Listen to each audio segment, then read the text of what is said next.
నమస్తే, welcome to NH media. ముందుగా headlines. వరుసగా మూడోసారి ప్రధానిగా ప్రమాణ స్వీకారం చేసిన నరేంద్ర మోదీ రాజ్యాంగాన్ని గౌరవిస్తూ నిర్ణయాలు తీసుకుంటామని వ్యాఖ్య.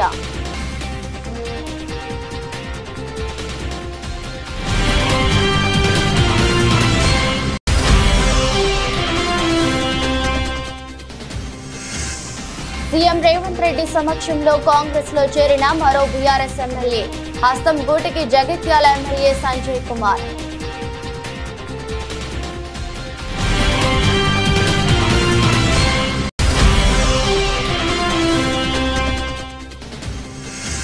పులివెందుల కాంట్రాక్టర్లకు మాజీ సీఎం జగన్ భరోసా, కోర్టుకు వెళ్లైనా బిల్లులు తెచ్చుకుందామని హామీ.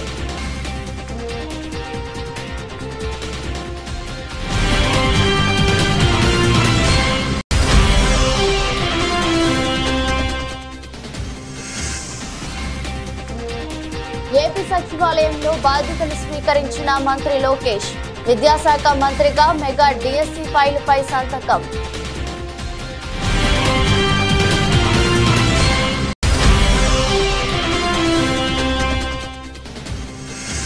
తెలంగాణ వ్యాప్తంగా జూనియర్ డాక్టర్ల నిరవధిక సమ్మె, ఎమర్జెన్సీ సేవలు మినహా మిగతా అన్ని రకాల విధులను బహిష్కరించిన జుడాల.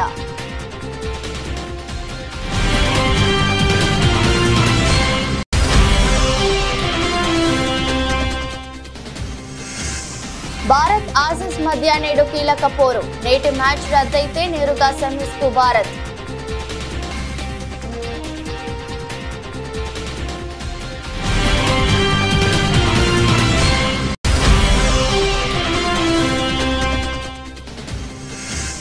భారీ నష్టాలతో మొదలైన స్టాక్ మార్కెట్లు, ప్రధానంగా క్షీణించిన ఫార్మా, ప్రైవేట్ బ్యాంక్, మెటల్ షేర్లు.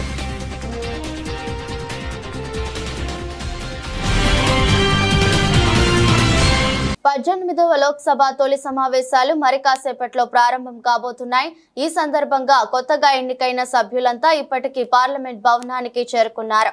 ఇక వరుసగా మూడోసారి ప్రధానిగా బాధ్యతలు తీసుకున్న నరేంద్ర మోదీ కూడా పార్లమెంట్ వద్దకు చేరుకున్నారు. ఈ సందర్భంగా మోదీ మీడియాతో మాట్లాడుతూ దేశానికి మూడోసారి సేవ చేసే భాగ్యాన్ని కల్పించినందుకు ప్రజలకు ఈ సందర్భంగా ధన్యవాదాలు తెలిపారు. రాజ్యాంగాన్ని గౌరవిస్తూ నిర్ణయాలు తీసుకుంటామని చెప్పారు. కొత్త పార్లమెంట్ భవనంలో 18వ లోక్సభ సమావేశం అవుతుందని చెప్పారు. ఈ సందర్భంగా కొత్తగా ఎన్నికైన సభ్యులకు స్వాగతం పలికారు. 18वीं लोकसभा में हमारे लिए खुशी की बात है कि युवा सांसदों की संख्या अच्छी है और हम जब 18 की बात करते हैं तो भारत की परंपराओं को जो जानते हैं, भारत की सांस्कृतिक विरासत से जो परिचित हैं, उनको पता है कि हमारे यहाँ 18 अंक का बहुत सात्विक मूल्य है. गीता के भी 18 अध्याय है. कर्म, कर्तव्य और करुणा का संदेश हमें वहां से मिलता है. हमारे यहाँ पुराणों और उपपुराणों की संख्या भी 18 है. 18 का मूलांक 9 है और 9 पूर्णता की गारंटी देता है. 9 पूर्णता का प्रतीक अंक है. 18 वर्ष की आयु में हमारे यहां मताधिकार मिलता है. 18वीं लोकसभा भारत के अमृतकाल की इस लोकसभा का गठन वो भी एक शुभ संकेत है. 18వ లోక్సభ సమావేశాలు ప్రారంభమయ్యాయి. కొత్త పార్లమెంట్ భవనంలో ఈ సమావేశాలు ప్రారంభమయ్యాయి. నూతనంగా ఎన్నికైన సభ్యులతో ప్రోటెం స్పీకర్ ప్రమాణం చేయిస్తున్నారు. ముందుగా వారణాసి నుంచి ఎంపీగా ఎన్నికైన ప్రధానమంత్రి నరేంద్ర మోదీ లోక్సభ సభ్యుడిగా ప్రమాణ స్వీకారం చేశారు. అనంతరం కొత్తగా ఎన్నికైన సభ్యులు ఒక్కొక్కరిగా ప్రమాణం చేస్తున్నారు. మొత్తం తొలి రోజు 280 మంది ఎంపీలు ప్రమాణం చేయనున్నారు. మిగిలిన వారితో మంగళవారం ప్రమాణ స్వీకారం చేస్తారు. అనంతరం స్పీకర్ ఎన్నికకు నామినేషన్ కార్యక్రమం ప్రారంభమవుతుంది.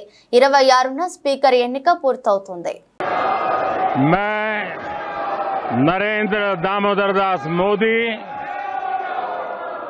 जो लोकसभा का सदस्य निर्वाचित हुआ हूं, ईश्वर की शपथ लेता हूं कि मैं विधि द्वारा स्थापित भारत के संविधान के प्रति सच्ची श्रद्धा और निष्ठा रखूंगा।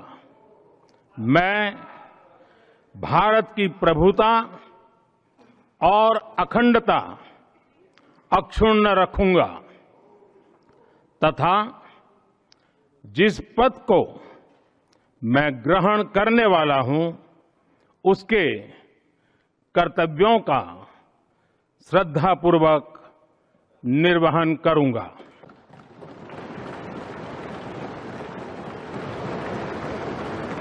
బీఆర్ఎస్ పార్టీకి మరో ఎదురు దెబ్బ తగిలింది. ఆ పార్టీకి చెందిన జగిత్యాల ఎమ్మెల్యే ఎం సంజయ్ కుమార్ కాంగ్రెస్ తీర్థం పుచ్చుకున్నారు.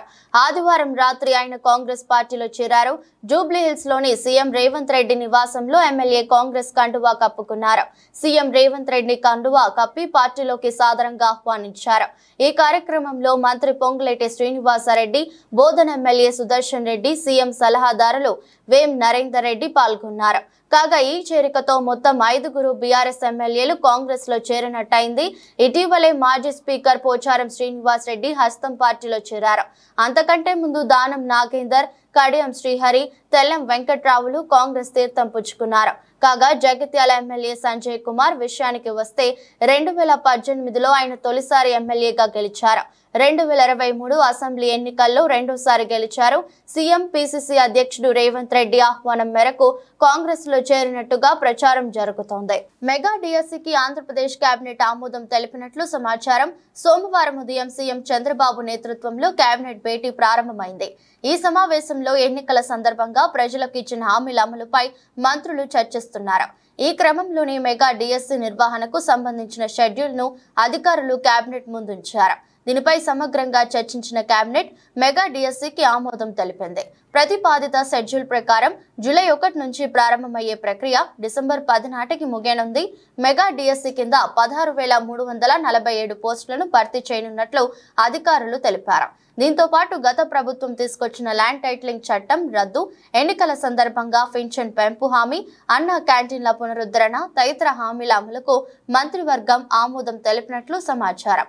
కొత్తగా టెట్ నిర్వహణ, టెట్ లేకుండా డిఎస్సి నిర్వహణ ప్రతిపాదనలపైన మంత్రులు చర్చించారు. ప్రస్తుతం 3,000గా ఉన్న పెన్షన్ను 4,000కు పెంచేందుకు కేబినెట్ ఓకే చెప్పింది. పెంచిన పెన్షన్ను జూలై 1 నుంచి లబ్ధిదారులకు ఇంటి వద్ద అందజేయాలని మంత్రులు నిర్ణయించారు. ఏప్రిల్ నెల నుంచే పెన్షన్ పెంపు అమలు చేయాలని, ఆ మొత్తాన్ని ఈ నెల పెన్షన్తో కలిపి ఇవ్వాలని మంత్రివర్గం నిర్ణయించింది. దీంతో ఈ నెలలో పెన్షన్దారులు 7,000 చొప్పున అందుకోనున్నారు. పులివెందుల ఏరియా డెవలప్మెంట్ ఏజెన్సీ కింద అభివృద్ధి పనులు చేసిన కాంట్రాక్టర్లు అధైర్యపడవద్దని మాజీ సీఎం జగన్ భరోసా ఇచ్చారు. కోర్టుకు వెళ్లైనా బిల్లులు తెచ్చుకుందామని అన్నారు. వైఎస్ఆర్ జిల్లా పులివెందుల పర్యటనలో ఉన్న ఆయనను Pulivendula municipal chairman Varaprasad, vice chairman Manohar Reddy, ఇతర కౌన్సిలర్లు కలిసి బిల్లుల అంశాన్ని ప్రస్తావించారు. నీరు చెట్టు కింద పనిచేసిన టీడీపీ నాయకులకు 250 కోట్ల మేర బిల్లులను వైసీపీ ప్రభుత్వ హయాంలో చెల్లించినట్లు జగన్ గుర్తు చేశారు. వైసీపీ పాలనలో 4.5 ఏళ్లు ఎలాంటి ఇబ్బందులు లేకుండా బిల్లులు చెల్లించామని ఆయన తెలిపారు. కాంట్రాక్టర్లు కాస్త ఓపిక పట్టాలని సూచించారు. వైసీపీ హయాంలో చేసిన పనులకు బిల్లులు చెల్లించకపోతే కోర్టుకెళ్లైనా బిల్లులు తెచ్చుకుందామని అన్నారు. మరోవైపు జగన్ ను కలిసేందుకు క్యాంపు కార్యాలయానికి తరలివచ్చిన కార్యకర్తలు, అభిమానుల మధ్య తోపులాట జరగడంతో పోలీసులు రంగంలోకి దిగి లాఠీచార్జ్ చేయాల్సి వచ్చింది. ఈ క్రమంలో కార్యాలయ అద్దాలు పగిలి ఓ కార్యకర్తకు గాయాలయ్యాయి. క్యాంపు కార్యాలయానికి పోలీసులు పటిష్ట బందోబస్తు ఏర్పాటు చేశారు. పులివెందుల, కడప డీఎస్పీలు వినోద్ కుమార్, రవికుమార్, రమాకాంత్ ఆధ్వర్యంలో 9 మంది సిఐలు, 7 ఎస్ఐలు, 130 మంది పోలీసులు బందోబస్తులో పాల్గొన్నారు. ఆంధ్రప్రదేశ్ ఐటీ శాఖ మంత్రి మంత్రి నారా లోకేష్ సోమవారం బాధ్యతలు స్వీకరించారు. ఉదయం సచివాలయానికి చేరుకున్న మంత్రి లోకేష్ కు వేద మంత్రోచ్చరణలతో పండితులు స్వాగతం పలికారు. అనంతరం 4వ బ్లాక్ లోని తన ఛాంబర్ లో లోకేష్ ప్రత్యేక పూజలు చేసి ఐటీ, విద్య, ఆర్టీజీ శాఖల బాధ్యతలు చేపట్టారు. పలు దస్త్రాలను ఆయన పరిశీలించారు. ఆంధ్రప్రదేశ్ ఐటీ, విద్య, ఆర్టీజీ శాఖల మంత్రిగా బాధ్యతలు స్వీకరించిన నారా లోకేష్ తొలి సంతకం మెగా డిఎస్సి ఫైల్ పై చేశారు.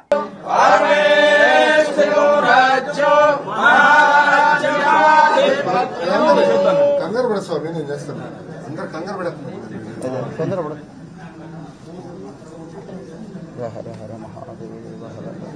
ఓం జాతవేద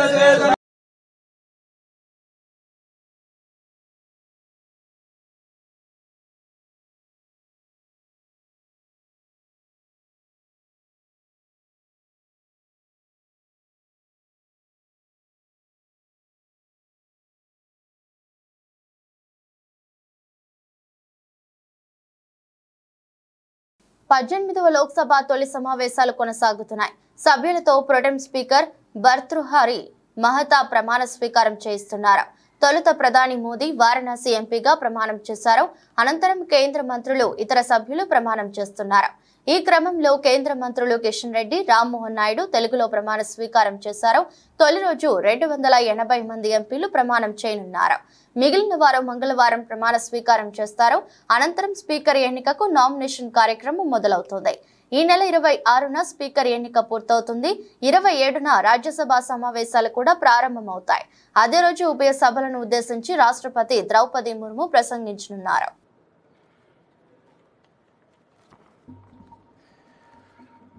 గంగాపురం కిషన్ రెడ్డి అను నేను లోక్సభ సభ్యునిగా ఎన్నుకోబడినందున చట్టరీత్యా నెలకొల్పబడిన భారత సంవిధానం పట్ల యథార్థమైనటువంటి భక్తి విశ్వాసములు కలిగి ఉంటానని, భారతదేశపు సర్వసత్తాక అధికారంను, అఖండతను సమర్థిస్తానని, నేను స్వీకరించబో కర్తవ్యంను శ్రద్ధాశక్తులతో నిర్వహిస్తానని దైవసాక్షిగా ప్రమాణం చేస్తున్నాను.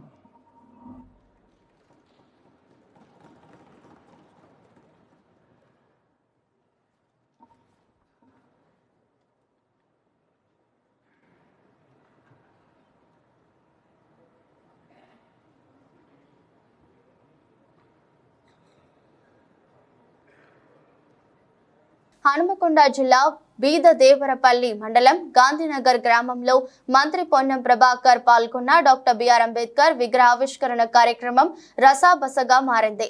విగ్రహ ఆవిష్కరణ అనంతరం నిర్వహించిన సమావేశంలో బీఆర్ఎస్ పార్టీకి చెందిన హనుమకొండ జడ్పీ చైర్మన్ సుధీర్ కుమార్ రాష్ట్రంలో గత బీఆర్ఎస్ ప్రభుత్వ హయాంలో ఎస్సీ రెసిడెన్షియల్ పాఠశాలను పెంచామని, ఇప్పుడున్న కాంగ్రెస్ ప్రభుత్వం కూడా మరిన్ని రెసిడెన్షియల్ పాఠశాలను ఏర్పాటు చేయాలన్నారు. అదేవిధంగా దళితులకు ఇచ్చిన దళిత బంధు స్థానంలో అంబేద్కర్ అభయహస్తం కింద దళితులకు 12 లక్షల రూపాయలు రాష్ట్ర ప్రభుత్వం ఇవ్వాలన్నారు. ఈ విషయాలపై మంత్రి పొన్నం ప్రభాకర్ ముఖ్యమంత్రితో మాట్లాడాలని అంటుండగానే మంత్రి పొన్నం ప్రభాకర్ కలగ చేసుకుని అంబేద్కర్ విగ్రహావిష్కరణ కార్యక్రమం రాజకీయ వేదిక కాదని, పార్టీల గురించి మాట్లాడవద్దని ఆగ్రహం వ్యక్తం చేశారు. జడ్పీ చైర్మన్ సుధీర్ కుమార్ దగ్గర నుండి మైక్ తీసుకుని పక్కకు ఇచ్చేశారు. అయినా తాను మాట్లాడతానని మైక్ ఇవ్వమని జడ్పీ చైర్మన్ సుధీర్ కుమార్ కోరడంతో అక్కడే ఉన్న కాంగ్రెస్ పార్టీ శ్రేణులు కాంగ్రెస్ పార్టీకి అనుకూలంగా నినాదాలు చేశారు. దీంతో సమావేశంలో కాసేపు గందరగోళం చోటు చేసుకుంది. అనంతరం కాసేపటికి జడ్పీ చైర్మన్ సుధీర్ కుమార్ అక్కడి నుండి వెళ్లిపోయారు. దళితులకు అదేవిధంగా గిరిజన కుటుంబాలన్నిటికీ ఒక్కొక్క కుటుంబానికి 12 లక్షల రూపాయలు ఇవ్వాల్సిందిగా కోరుతా ఉన్నాను. ఈ సందర్భంగా మంత్రి గారు ఇక్కడనే ఉన్నారు. మరి అయితే ఇస్తారనే నమ్మకం ఉండదు. ఎందుకంటే మంత్రి గారు దీన్ని ఇస్తారు. మాట్లాడే ఇవాళ అంబేద్కర్ విగ్రహావిష్కరణ రాజకీయాలతో టీఆర్ఎస్ ఏం చేసి కాంగ్రెస్ ఏం చేసి దాంతో అనవసరం లేని ప్రాంతం వచ్చి మాటలు ఎవరైనా మాట్లాడేదా? ఎందుకు దాని గురించి మాట్లాడి మీరు అగౌరవపరుచుకుంటారు? రాజకీయాలు, ప్రభుత్వాలు, ఎన్నికలు, ఓట్ల వద్దు. అంబేద్కర్ గారు గౌరవిద్దాం. దళిత సంఘాలకు ఏం చేద్దాం చెప్తాం. కానీ అవి చాలుగా ఉండదు.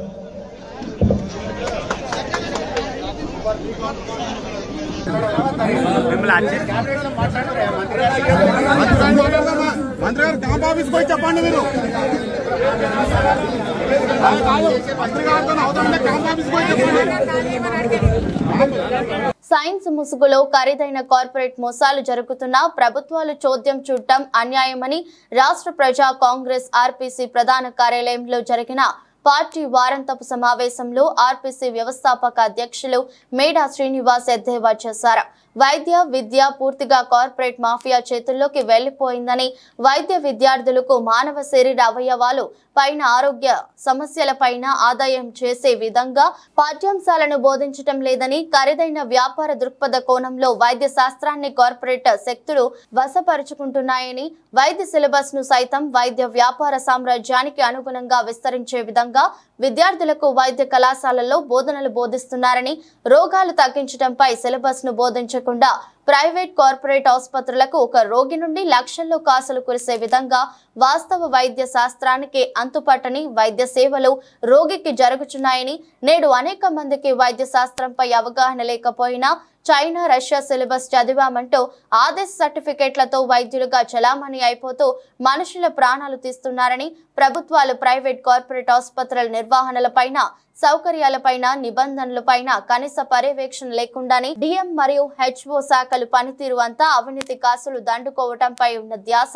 ప్రజల ఆరోగ్య భద్రతా సౌకర్యాలపై లేకపోతుందని ఆయన తీవ్రంగా విమర్శించారు. సగటు మనిషి ఈ రోజు బ్రతకడం అంటే ఎంత కష్టంగా ఉందో, ప్రభుత్వాలు పథకాలు ఇచ్చాం, అవి ఇచ్చాం, ప్రజలకి చాలా మేలు చేస్తున్నాం అని రాజకీయ ప్రచారాన్ని చేసుకోవడం తప్ప ఈరోజు ప్రతి మనిషి ఏదో ఒక టాబ్లెట్ వేసుకోకుండా బ్రతికేటటువంటి పరిస్థితి లేదు. జీవితం అనారోగ్యాలతోనే గడుస్తుంది.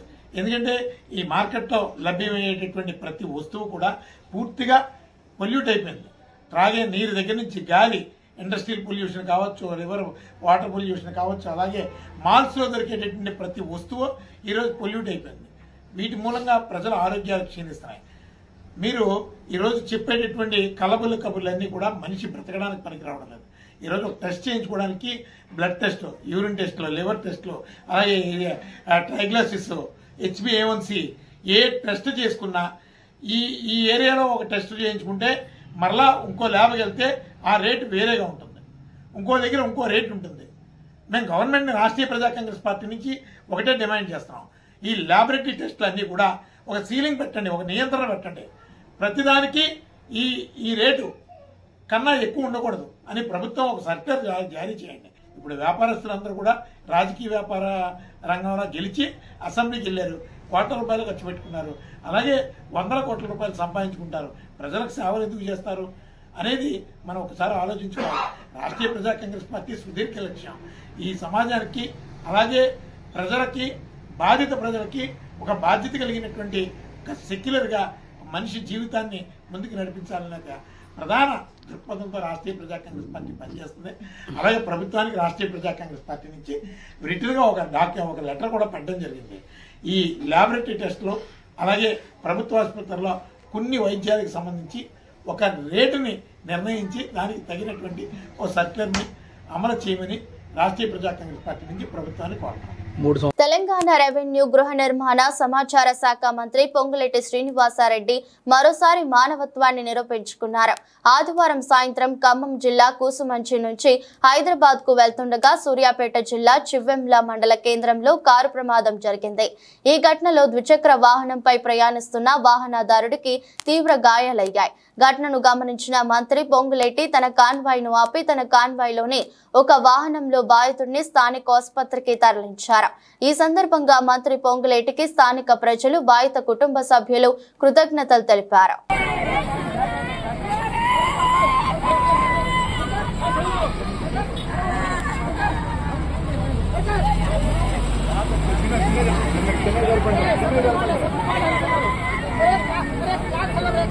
మంచి కూర్చోండి, మీరు కూడా కూర్చోండి. కూర్చోండి లోపల బాబు, ఒక కూర్చోండి. హాస్పిటల్ మెసేజ్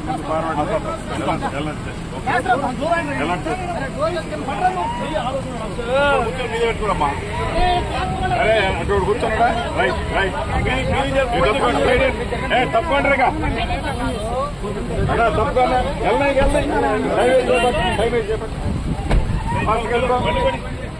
ఎవరా బండి స్పీడ్ పని నువ్వు వెళ్ళిపో, నీ బండి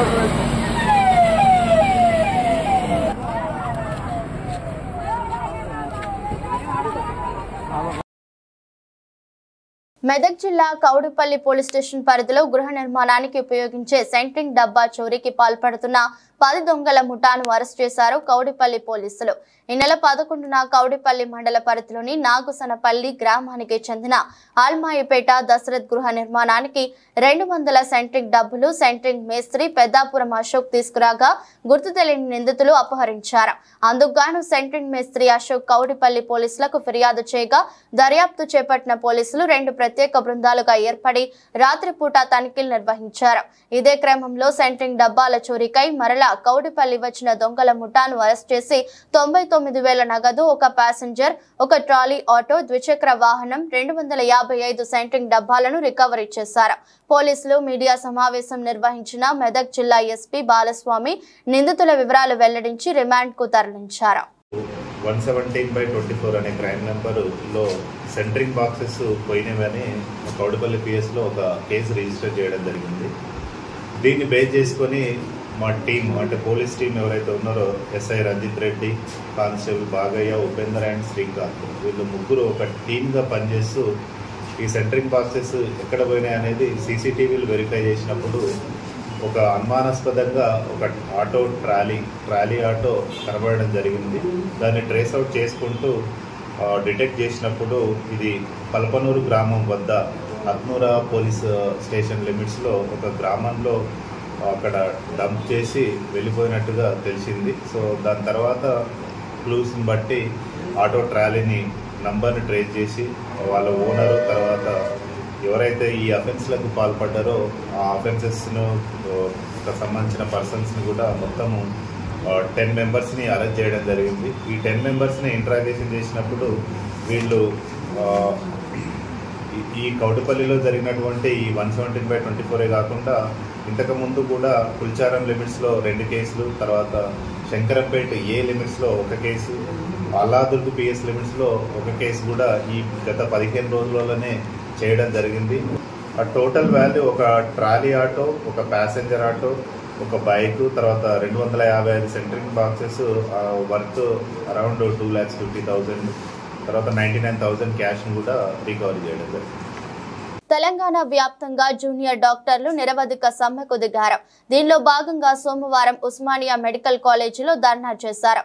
ఎమర్జెన్సీ సేవలు మినహా మిగతా అన్ని రకాల విధులను బహిష్కరించారు. దీంతో ఓపీ సేవలు, ఎలెక్టివ్ సర్జరీలు, వార్డు డ్యూటీలు నిలిచిపోయాయి. తమ డిమాండ్లు పరిష్కారం అయ్యేంత వరకు తగ్గేది లేదని జూనియర్ డాక్టర్లు స్పష్టం చేశారు. దాదాపు 4,000 మంది సమ్మెలో పాల్గొంటున్నామని తెలిపారు. స్టైఫండ్ చెల్లింపులతో పాటు 8 డిమాండ్లు పరిష్కరించాలని వారు కోరుతున్నారు. గత 4 రోజులుగా నిరసన తెలుపుతున్నప్పటికీ వైద్య శాఖ మంత్రి కానీ ప్రభుత్వం కానీ పట్టించుకోలేదని జూడాలు వాపోయారు. ఈ నేపథ్యంలోనే నిరవధిక సమ్మెకు దిగినట్లు తెలిపారు. ప్రైవేట్లో ఇవ్వాలి ఒక సూపర్ స్పెషాలిటీ కార్డియాలజిస్ట్ కానీ, న్యూరాలజిస్ట్ కానీ, న్యూరోసర్జన్ కానీ బయటికి వెళ్ళి ఎర్న్ చేస్తే we can earn zero the figures. అట్లాంటిది we are bound to government, we are bound to serve the పీపుల్కి సర్వ్ చేద్దామని చెప్పి గవర్నమెంట్ సర్వీస్లోకి వచ్చి బాడీ తీసుకొని సర్వీస్ చేద్దాం అనుకుంటాం. కనీసం ఏంటంటే ఐ రిక్వెస్ట్ మైదర్ సాయించిన ప్లీజ్ టేక్ ద లీడ్. 20 వాళ్ళు అందరూ కొద్దిగా ముందుకు రావాలి, ముందు వచ్చి ఉండాలి. 20 వాళ్ళు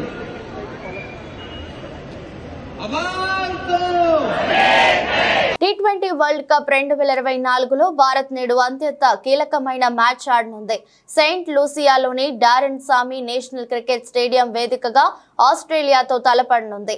సూపర్ 8 దశలో ఇరు జట్లకు ఈ మ్యాచ్ అత్యంత కీలకమైంది. మొత్తం 5 విజయాలతో టీమిండియా మంచి దూకుడు మీద ఉంది. సూపర్ 8 దశలో ఆడిన 2 మ్యాచ్ల్లోనూ గెలిచిన సెమీస్ బెర్త్ ఇంకా అధికారికంగా ఖరారు కాలేదు. మరోవైపు ఆస్ట్రేలియా జట్టు అనూహ్య రీతిలో గత మ్యాచ్లో ఆఫ్ఘనిస్తాన్ చేతిలో ఓడిపోయింది. దీంతో ఆ జట్టు సెమీస్ అవకాశాలు సంక్లిష్టంగా మారాయి. దీంతో అటు ఆసీస్ ఇటు భారత్ జట్లకు నేటి మ్యాచ్ అత్యంత కీలకంగా మారింది. ఈ మ్యాచ్ ఫలితం ఒక సెమీస్ బెర్త్ ని ఖరారు చేయడం ఖాయంగా కనిపిస్తోంది. అయితే యాక్యువెదర్ రిపోర్టు ప్రకారం ఈ మ్యాచ్ కు వరుణుడు ఆటంకం కలిగించే అవకాశాలున్నాయి.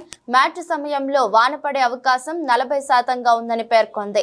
భారత్ వర్సెస్ ఆస్ట్రేలియా మధ్య మ్యాచ్ వర్షం కారణంగా రద్దయితే సెమీస్ సమీకరణాలు ఆసక్తికరంగా మారతాయి. భారత్ మ్యాచ్ గెలిస్తే దర్జాగా సెమీస్ లోకి అడుగు పెడుతుంది. ఒకవేళ మ్యాచ్ రద్దయితే ఇరు జట్లకు చెరో పాయింట్ లభిస్తుంది. పర్యవసానంగా మొత్తం 5 పాయింట్లతో టీమిండియా సెమీస్ లో అధికారికంగా అడుగు పెడుతుంది. ఈ సమీకరణంలో ఆసీస్ ఖాతాలో 3 పాయింట్లు మాత్రమే ఉంటాయి. దేశీయ స్టాక్ మార్కెట్ సూచీలు వారంలో మొదటి రోజైన సోమవారం భారీ నష్టాలతో ప్రారంభమయ్యాయి. బెంచ్ మార్క్ సూచీలైన సెన్సెక్స్, నిఫ్టీలు సహా బ్యాంక్ నిఫ్టీ మిడ్ క్యాప్లు కూడా ప్రపంచ వ్యాప్తంగా నెలకొన్న ప్రతికూల ప్రభావంతో దిగువనకు పయనించాయి. ఈ క్రమంలో ఉదయం 9:40 సమయంలో సెన్సెక్స్ దాదాపు 400 పాయింట్లు పతనమై 76,885 వద్ద, నిఫ్టీ కూడా 103 పాయింట్లు తగ్గి 23,382 వద్ద ప్రారంభమయ్యాయి. మరోవైపు Nifty bank 473, Nifty mid cap 100 సూచీ 530 పాయింట్లు కోల్పోయింది. ఈ క్రమంలో ఫార్మా, ప్రైవేట్ బ్యాంక్, మెటర్ షేర్లు ప్రధానంగా క్షీణించాయి. మిడ్ క్యాప్, స్మాల్ క్యాప్ సూచీలు కూడా 0.5% మేర నష్టపోయాయి. ఈ నేపథ్యంలోనే ప్రస్తుతం IndusInd bank, Tata Steel, Cipla, Adani Ports, SBI bank కంపెనీల షేర్లు టాప్ 5 నష్టాల్లో ఉండగా Sun Pharma, ITC, TCS, Wipro, ICICI bank సంస్థల షేర్లు టాప్ 5 లాభాల్లో ఉన్నాయి. భారత స్టాక్ మార్కెట్లో జూన్ 21న విదేశీ సంస్థాగత ఇన్వెస్టర్లు 1,790.19 కోట్ల విలువైన షేర్లను విక్రయించగా, దేశీయ సంస్థాగత ఇన్వెస్టర్లు 1,237.21 కోట్ల విలువైన షేర్లను కొనుగోలు చేశారు. వార్తలు ముగించే ముందు మరోసారి హెడ్లైన్స్. వరుసగా 3వ ప్రధానిగా ప్రమాణ స్వీకారం చేసిన నరేంద్ర మోదీ రాజ్యాంగాన్ని గౌరవిస్తూ నిర్ణయాలు తీసుకుంటామని వ్యాఖ్య.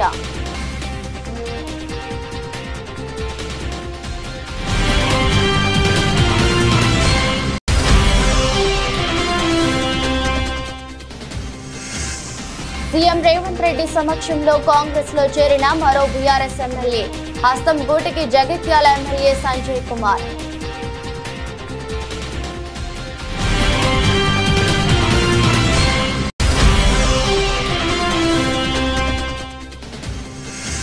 పులివెందుల కాంట్రాక్టర్లకు మాజీ సీఎం జగన్ భరోసా, కోర్టుకు వెళ్లైనా బిల్లులు తెచ్చుకుందామని హామీ.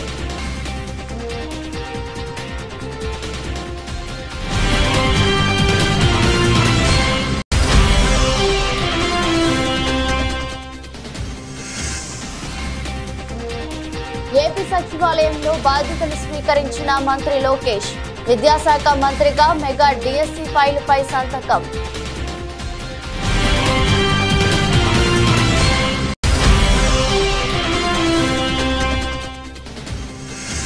తెలంగాణ వ్యాప్తంగా జూనియర్ డాక్టర్ల నిరవధిక సమ్మె, ఎమర్జెన్సీ సేవలు మినహా మిగతా అన్ని రకాల విధులను బహిష్కరించిన జుడాల.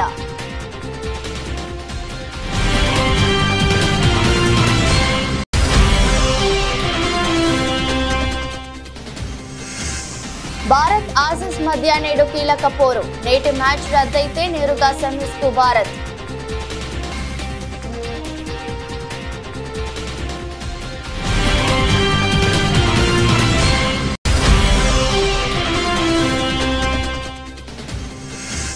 భారీ నష్టాలతో మొదలైన స్టాక్ మార్కెట్లు, ప్రధానంగా క్షీణించిన ఫార్మా, ప్రైవేట్ బ్యాంక్, మెటల్ షేర్లు.